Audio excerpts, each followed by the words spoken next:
열왕기하 12장. 예후의 제7년에 요아스가 왕이 되어 예루살렘에서 40년간 통치하니라. 그의 어머니의 이름은 시비아라. 브에세바 사람이더라. 요아스는 제사장 여호야다가 그를 교훈하는 모든 날 동안에는 여호와 보시기에 정직히 행하였으되 다만 산당들을 제거하지 아니하였으므로 백성이 여전히 산당에서 제사하며 분향하였더라. 요아스가 제사장들에게 이르되 여호와의 성전에 거룩하게 하여 드리는 모든 은 곧 사람이 통용하는 은이나 각 사람의 몸값으로 드리는 은이나 자원하여 여호와의 성전에 드리는 모든 은을 제사장들이 각각 아는 자에게서 받아들여 성전의 어느 곳이든지 파손된 것을 보거든 그것으로 수리하라 하였으나 요아스 왕 제23년에 이르도록 제사장들이 성전의 파손한 데를 수리하지 아니하였는지라. 요아스 왕이 대제사장 여호야다와 제사장들을 불러 이르되 너희가 어찌하여 성전의 파손한 데를 수리하지 아니하였느냐. 이제부터는 너희가 아는 사람에게서 은을 받지 말고 그들이 성전의 파손한 데를 위하여 드리게 하라. 제사장들이 다시는 백성에게 은을 받지도 아니하고 성전 파손한 것을 수리하지도 아니하기로 동의하니라.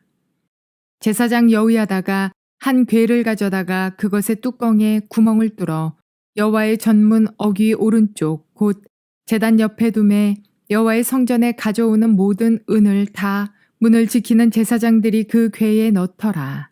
이에 그 궤 가운데 은이 많은 것을 보면 왕의 서기와 대제사장이 올라와서 여호와의 성전에 있는 대로 그 은을 계산하여 봉하고 그 달아본 은을 일하는 자 곧 여호와의 성전을 맡은 자의 손에 넘기면 그들은 또 여호와의 성전을 수리하는 목수와 건축하는 자들에게 주고 또 미장이와 석수에게 주고 또 여호와의 성전 파손한 데를 수리할 제목과 다듬은 돌을 사게 하며 그 성전을 수리할 모든 물건을 위하여 쓰게 하였으되 여호와의 성전에 드린 그 은으로 그 성전의 은 대접이나 불집게나 주발이나 나팔이나 아무 금그릇이나 은그릇도 만들지 아니하고 그 은을 일하는 자에게 주어 그것으로 여호와의 성전을 수리하게 하였으며 또 그 은을 받아 일꾼에게 주는 사람들과 회개하지 아니하였으니 이는 그들이 성실히 일을 하였음이라.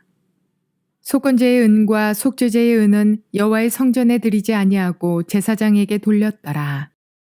그때에 아람 왕 하사엘이 올라와서 가드를 쳐서 점령하고 예루살렘을 향하여 올라오고자 하므로 유다의 왕 요시아가 그의 조상들 유다 왕 여호사밧과 여호람과 아하시아가 구별하여 드린 모든 성물과 자기가 구별하여 드린 성물과 여호와의 성전 곳간과 왕궁에 있는 금을 다 가져다가 아람 왕 하사엘에게 보냈더니 하사엘이 예루살렘에서 떠나갔더라. 요아스의 남은 사적과 그가 행한 모든 일은 유다 왕 역대지략에 기록되지 아니하였느냐. 요아스의 신복들이 일어나 반역하여 실라로 내려가는 길가에 밀로 궁에서 그를 죽였고 그를 쳐서 죽인 신복은 시므앗의 아들 요사갈과 소멜의 아들 여호사밧이었더라. 그는 다윗성에 그의 조상들과 함께 장사되고 그의 아들 아마샤가 그를 대신하여 왕이 되니라. 좋은 날입니다. 성령님께서 오늘도 여러분들의 심령 가운데 큰 은혜와 평강으로 함께하여 주시기를 주님의 이름으로 축복합니다. 저는 오늘 여러분들과 함께 열왕기하 12장 말씀으로 영적 리더와의 갈등을 어떻게 해야 할까? 이런 제목으로 은혜를 나누기로 원합니다. 오늘 여러분들과 살펴볼 12장 말씀은 요아스의 통치에 대한 부분들을 기록해 놓고 있습니다. 우리는 지난 시간 11장에서 요아스가 어떻게 왕이 되었는지를 살펴봤죠. 아주 기적적인 방법이었고 하나님의 놀라운 은총이었고 하나님의 개입하심이었습니다. 아달랴라고 하는 악녀의 칼날을 피해서 무려 6년이라는 시간 동안 그는 성전에서 보살핌을 받고 그리고 어린 나이에 7살에 그는 왕으로 즉위하게 됩니다. 그리고는 그러나 그 모든 것 뒤에는 그 누구보다도 제사장 여호야다와 그의 아내의 헌신적인 보살핌과 조력이 있었습니다. 그래서 그는 이제 7살의 나이에 왕이 되었는데요. 자, 오늘 여러분들과 살펴볼 이야기는 그의 통치에 대한 평가입니다. 그가 잘한 일에 대해서 또 그가 잘못한 일에 대해서 평가를 하고 있는데 잘한 일이라고 한다면 그는 성전을 보수하였습니다. 솔로몬 성전 이후에 벌써 시간이 한 100년 정도 시간이 넘게 흘렀거든요. 그러니까 성전이 많이 헐었겠죠. 그런데 그것을 이 요아스 왕 시기에 그가 그것을 깨끗하게 다시 보수하였다. 그래서 그것을 칭찬받는 것이다 라고 성경은 기록하고 있습니다. 그런데요, 너무나 놀랍고 또 안타깝게도 그렇게 극적인 방법으로 왕이 되었고 하나님의 놀라운 은총 아래에서 생명의 보존함을 받아 왕이 된 요아스가 결국 그의 인생의 말년에 하나님을 떠납니다. 우상 숭배에 빠지고 또 심지어는 선지자들의 말을 듣지 않고 결국 그러다가 신하의 손에 의해 죽게 되었더라. 그것이 이 요아스에 대한 평가입니다. 너무 안타깝죠? 자, 우리는 이제 한번 질문해 봐야 됩니다. 아니, 왜 또 어떻게 하다가 이렇게 요아스가 신앙을 잃어버리게 되었는지 또 비극적인 결말을 맞이하게 됐는지 이런 부분들 우리가 묵상해 봐야 되겠습니다. 자, 오늘 본문으로 한번 들어가 보도록 하죠. 1절부터 3절까지는 이 요아스 왕의 통치를 집약적으로 요약해서 설명을 해주고 있습니다. 자, 한번 1절 말씀 한번 읽어보죠. 예후의 제7년에 요아스가 왕이 되어 예루살렘에서 40년간 통치하니라. 그의 어머니의 이름은 시비아라. 브엘세바 사람이더라. 그렇게 말합니다. 자, 1절 말씀에 보니까 이 요아스의 삶에 하나님의 은혜가 있었다라고 그렇게 말할 수 있습니다. 이유는 무엇입니까? 그가 통치를 했는데 몇 년을 통치했다고요? 무려 40년을 통치했다. 40년이면 이스라엘 남왕국, 북왕국 통틀어서 정말 길게 통치한 그런 왕입니다. 보통은 뭐 평균을 잡을 수는 없겠지만 하나님께서 심판하시는 왕들은 1년, 2년 그리고 심지어 제일 짧은 시므리 같은 경우는 그냥 일주일밖에 통치를 하지 못했습니다. 그런 것에 비하면 40년을 통치했다? 하나님의 큰 은총이 있었던 것이죠. 다윗의 등불을 끄지 않겠다라고 하신 하나님의 약속이 이 요아스의 삶에 어떻게 신실하게 성취되었는가에 대한 부분들을 우리는 볼 수 있습니다. 그러면서 그 원인이 무엇인가라고 보았을 때 본문에 보니까 그의 어머니는 브엘세바 사람 시비아였다. 그렇게 기록하고 있죠. 이방인이 아니었다는 것입니다. 이스라엘 여인이었다는 것입니다. 아마 그 원인이 컸을 것입니다. 신앙으로 자라는 그런 배경이 될 수 있었다. 그렇게 우리가 생각해 볼 수 있죠. 자, 그러나 그 모든 것 뒤에 뭐니 하더라도 이 요아스가 40년 동안 하나님의 은총을 받을 수 있었던 가장 큰 배경과 원인이 무엇이었을까라고 생각했을 때 바로 그것은 제사장 여호야다가 그 뒤에 있었기 때문입니다. 자, 2절은 이렇게 말합니다. 요아스는 제사장 여호야다가 그를 교훈하는 모든 날 동안에는 여호와 보시기에 정직하게 행하였으되 그렇게 말하고 있습니다. 자, 뭘 말하는 것입니까? 요아스 왕은 그에게 후견인이 있었다는 것입니다. 요즘 말로 이야기하면 요아스 뒤에는 영적 멘토가 있었다. 누구죠? 바로 여호야다가 요아스 뒤에서 후견인이자 영적 멘토로서 그가 살아있는 동안 요아스가 바른 삶을 살아갈 수 있도록 여호야다가 힘껏 그를 도왔다라는 것이죠. 그리고 그 덕분에 요아스는 여호야다가 살아있는 동안 바르고 정직한 삶을 살 수 있었다라고 오늘 성경이 이야기하고 있습니다. 자, 그런데 오늘 여러분 이 2절의 행간을 잘 한번 읽어보시면 다른 의미가 있다는 것 여러분 느끼실 수 있을 것입니다. 여호야다가 살아있는 동안에는 요아스가 바르고 정직한 삶을 살았지만 그런데 여호야다가 죽고 나자 그의 신앙이 흔들려 버렸다라는 게 암시되어 있다라는 것이죠. 여러분 우리가 이거 참 여기서 잠깐 멈춰서 생각해 봐야 될 부분이 있습니다. 우리의 신앙의 삶 가운데 영적 멘토가 있는 것은 참 중요합니다. 우리는 모두가 참 죄인이지 않습니까? 우리는 생각하기에 내가 참 잘 생각하고 잘 판단하고 잘 결정한다라고 생각하지만 그러나 종종 우리는 치우쳐 생각할 때가 있고 내가 보지 못하는 부분이 있고 또 객관적으로 자기 스스로를 보지 못할 때가 참 많습니다. 누군가 우리 옆에서 이야기해 주는 것이 필요하다는 것이죠. 영적 멘토가 있어야 된다는 것입니다. 누군가 나를 보면서 나에 대해서 때로는 바르게 이야기해 줄 수도 있어야 되고 객관적으로 나를 바라보면서 때로는 책망도 하고 때로는 권면도 하고 때로는 격려하기도 하면서 바른 삶으로 나아갈 수 있도록 돕는 그런 영적인 지도자 혹은 영적인 멘토가 우리의 삶에 반드시 있어야 된다는 것입니다. 어린 시절만 있는 게 중요한 게 아닙니다. 여러분 사실은 어린 때보다는요. 나이가 들어서 있는 게 더 중요하다고 저는 생각합니다. 이유는 무엇이죠? 우리가 나이가 들면 들수록 관점이 좁아집니다. 자기의 생각이 더 분명해지고요. 내가 옳다라는 생각이 쉽게 바뀌지 않습니다. 그러다 보면 더 고집스럽게 더 주장을 굽히지 않고 더 나의 주장을 따라서만 나가다 보면 굉장히 위험한 상황에 빠진다는 것이죠. 좀처럼 양옆을 보지 못합니다. 자기의 생각에 빠져 있습니다. 그리고 그것이 잘못된 것임에도 불구하고 쉽게 고치지는 못합니다. 그래서 오히려 나이가 들수록 영적 멘토는 더 중요하다는 것이죠. 정말 주님 앞에 가는 날까지 누군가 나를 위해서 이야기해 줄 수 있는 사람, 그런 관계를 갖고 있는 건 진짜로 중요합니다.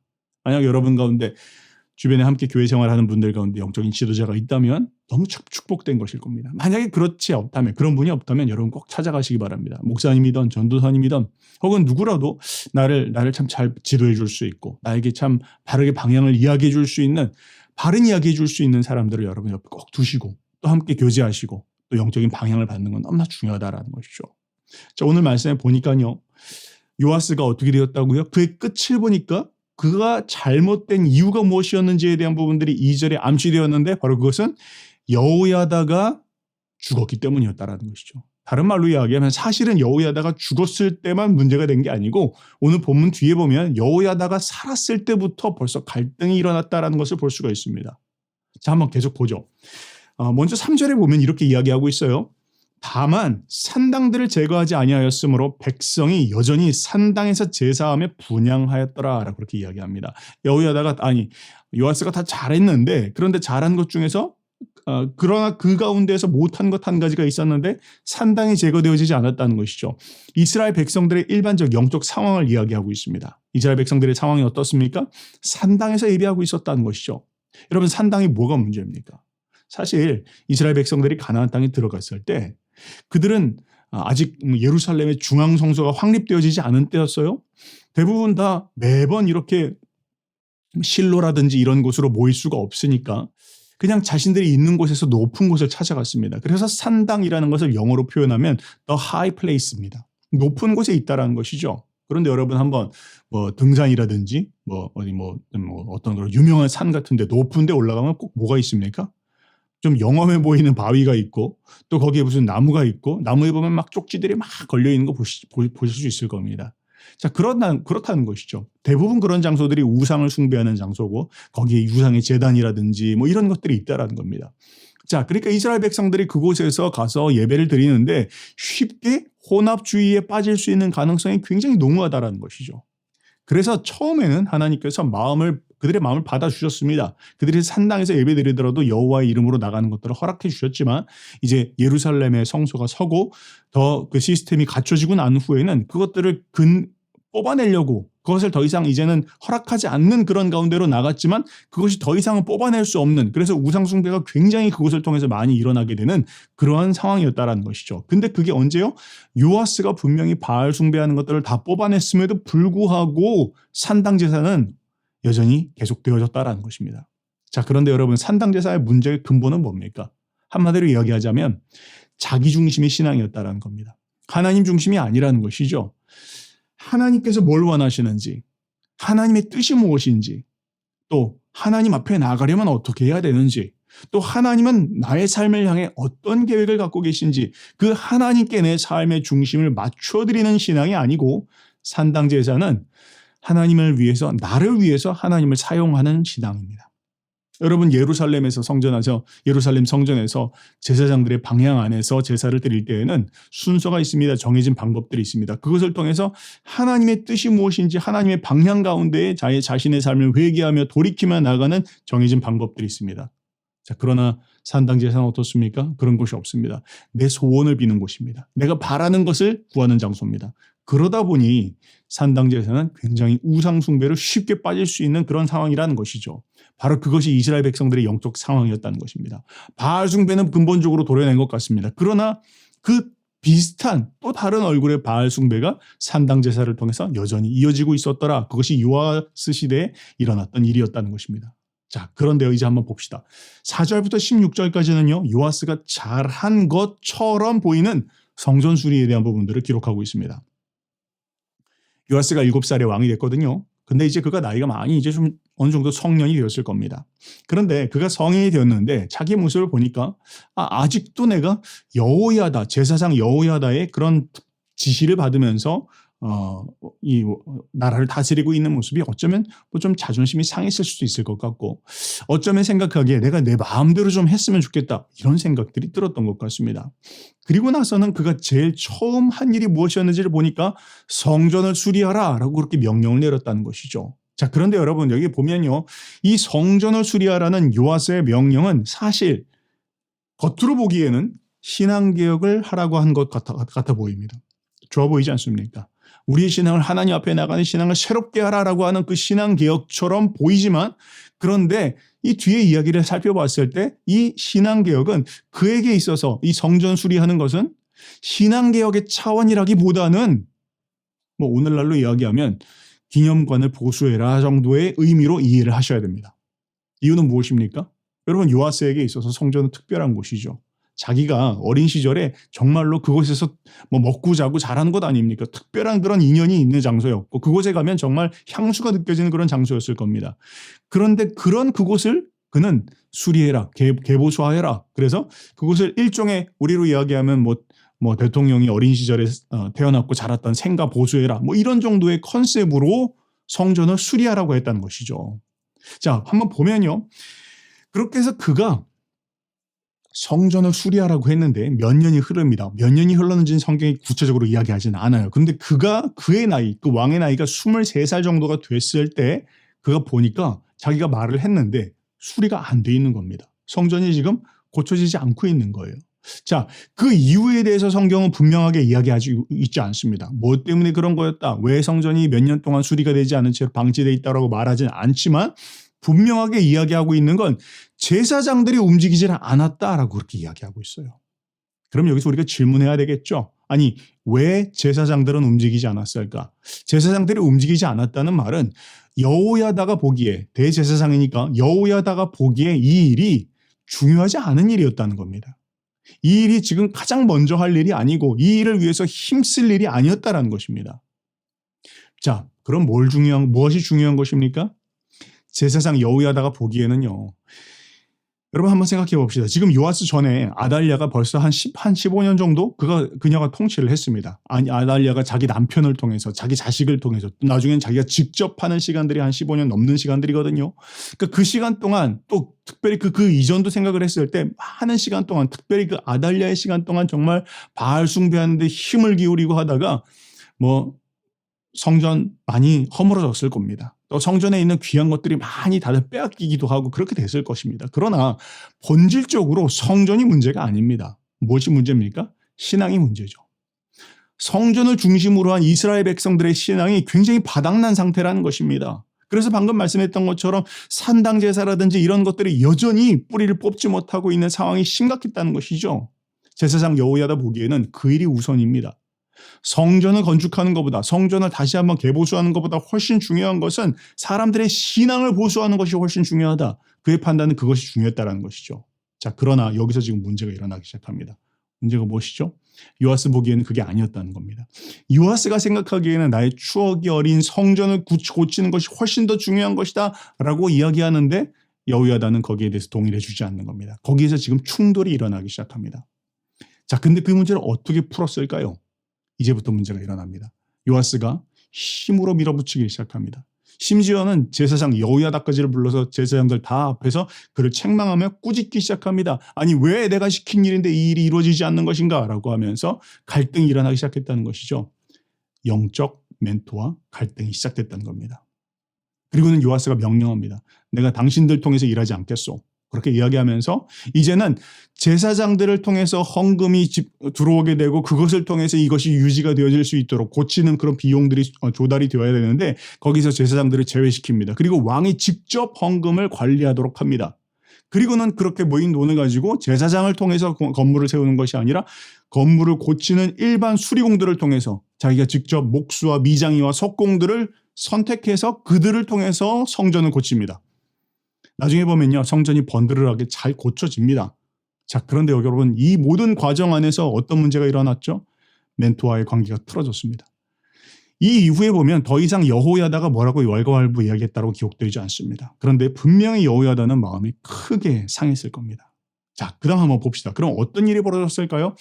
아무 설명이 없이 이제 17절, 18절 보면 그에 대한 평가처럼 이야기하고 있는 게 바로 아람 왕 하사엘이 침공을 하였다라고 그렇게 이야기하고 있어요.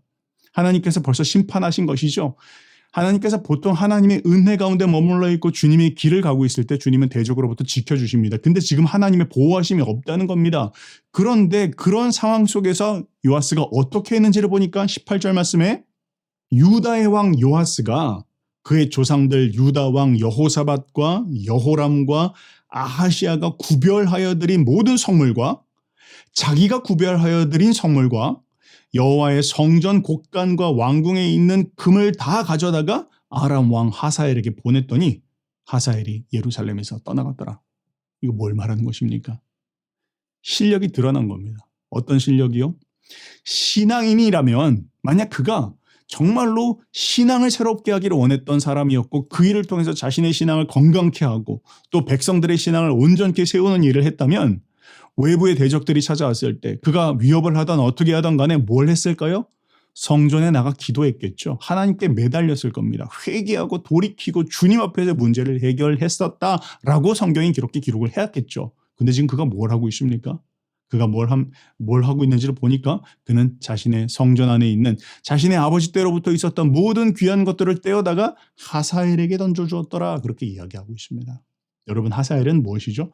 하나님께서 심판의 도구로 사용하는 자입니다. 자, 근본적인 문제의 원인은 무엇입니까? 문제의 원인은요, 그는 건물을 보수했지만 그는 자신의 신앙을 보수하지는 않았다. 그렇게 이야기하고 있는 것입니다. 그리고 그 근본적 문제의 뿌리가 무엇이냐라고 이야기할 때 그것은 바로 영적 멘토 제사장 여호야다의 지도를 벗어났기 때문이다라고 성경이 이야기하고 있습니다.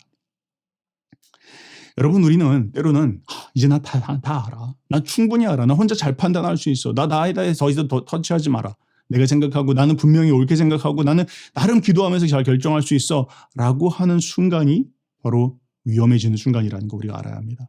누군가는 나에게 이야기해 줄 수 있어야 되고 누군가는 내가 이야기하는 거 함께 컨펌할 수 있어야 되고 점검할 수 있어야 되고 또 함께 기도하는 가운데서 하나님이 주시는 방향을 내가 옳게 나가고 있는지를 이야기해 줄 수 있는 사람이 꼭 있어야 합니다. 지금 여호야다는 요아스는 그 일에 있어서 실패를 했다라는 것이죠. 자, 근데 오늘 보면요, 사실 열왕기에 기록되어져 있지 않습니다. 그런데 우리가 봐야 되는 부분들이 있어요.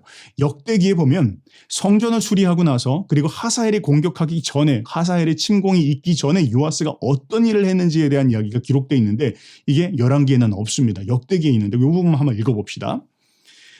자, 역대하 24장 말씀인데요. 여호야다가 죽은 후에 제사장 여호야다가 죽었습니다. 그 후에 유다 방백들이 와서 왕에게 절하매 왕이 그들의 말을 듣고 그의 조상들의 하나님 여호와의 전을 버리고 아세라 목상과 우상을 섬겼으므로 그 죄로 말미암아 진노가 유다와 예루살렘에 임하니라. 뭘 말하고 있습니까? 백성들의 말을 들었다는 것이죠. 여호야다가 이제까지 가르쳐줬던 가르침에서 벗어나서 백성들이 그러니까 아직 산당 예배 가운데서 벗어나지 못하고 있는 자기 중심의 신앙 가운데 벗어나지 못하고 있는 하나님의 뜻과 계획을 추구하고 있지 않은 사람들의 말을 듣기 시작하면서 어디로 빠졌다고요? 자신들이 다 버렸던 그 아세라 목상과 우상을 섬기는 대로 다시 돌아갔다라는 것이죠. 그러면서 20절에 말하기를 이에 바로 그것 때문에 하나님의 영이 제사장 여호야다의 아들 스가랴를 감동시키매 그가 백성 앞에서 높이 서서 그들에게 이르되 하나님이 이같이 말씀하시기를 너희가 어찌하여 여호와의 명령을 거역하여 스스로 형통하지 못하게 하느냐 하셨나니 너희가 여호와를 버렸으므로 여호와께서도 너희를 버리셨느니라 하나 무리가 함께 꾀하고 왕의 명령 어떤 왕이요? 요아스의 명령을 따라 그를 여호와의 전 뜰 안에서 돌로 쳐서 죽였더라. 요아스 왕이 이와 같이 스가랴의 아버지 여호야다가 베푼 은혜를 기억하지 아니하고 그의 아들을 죽이니 그 스가랴 그가 죽을 때 이르되 여호와는 감찰하시고 신원하여 주옵소서 하니라. 자, 뭘 말하는 것입니까? 바로 이 요아스가 어떤 선택을 하였는지에 대한 부분들을 말하고 있죠. 그 아버지 여호야다가 영적인 스승이자 멘토인 여호야다가 가르쳐줬던 방향과 여호와 중심의 신앙, 다윗의 등불로서 해야 될 역할, 그리고 백성들 앞에 그를 왕으로 세웠을 때 하나님께서 왕이시다, 우리는 하나님을 섬기는 백성이다, 그 중심을 그가 잃어버리고 다시 아세라를 섬기는 우상 숭배로 빠져들은 그런 비참한 결과, 그 원인, 그 근본은 바로 영적인 스승과 멘토와 관계에서 깨어졌기 때문이다라고 오늘 성경이 이야기하고 있는 것입니다. 그리고 그 결국 마지막에 보니까 그는 신복에 의해서 죽임을 당했다라는 것이죠. 그를 따르고 있는 사람들을 보면서 뭐 저런 게 왕이야, 어떻게 저럴 수가 있어 라고 그렇게 하면서 그를 죽였다라고 그렇게 이야기하고 있는 것입니다. 사랑하는 여러분, 오늘 말씀을 통해서 우리가 깨달을 수 있는 것은 무엇입니까? 오늘 볼 수 있는 건 요아스가 자신의 처음 시작은 참 바른 것 같아 보였지만 그런데 그는 영적인 분별력을 잃었더라. 신앙의 뿌리가 흔들렸더라. 그리고 그 근본적인 원인은 영적인 멘토와의 관계에서 흔들렸더라. 그때로부터 인생이 곤두박질 쳤다라는 것을 이야기하고 있습니다. 여러분, 한번 우리 스스로의 모습들을 돌아보고 또 우리의 관계를 한번 돌아봅시다. 그런 멘토가 있습니까? 또 그런 멘토와의 관계가 아름답게 지속되어지고 있습니까? 막힘은 없습니까? 건강하게 대화할 수 있습니까? 함께 기도할 수 있습니까? 점검해 봐야 할 것입니다. 하나님께서 우리를 축복하시는 통로입니다. 우리가 젊을 때만이 아니라 나이가 들었을 때에도 그런 관계 안에서 하나님께서 우리를 통해서 말씀하실 수 있고 우리의 신앙을 점검할 수 있고 바른 길로 함께 나갈 수 있는 그런 관계가 참 소중하다는 거 여러분 꼭 기억하시고 그런 관계 안에서 하나님의 놀라운 뜻을 이루실 수 있기를 축복합니다. 그렇게 승리하시는 저와 여러분들 되시기를 주님의 이름으로 축복합니다.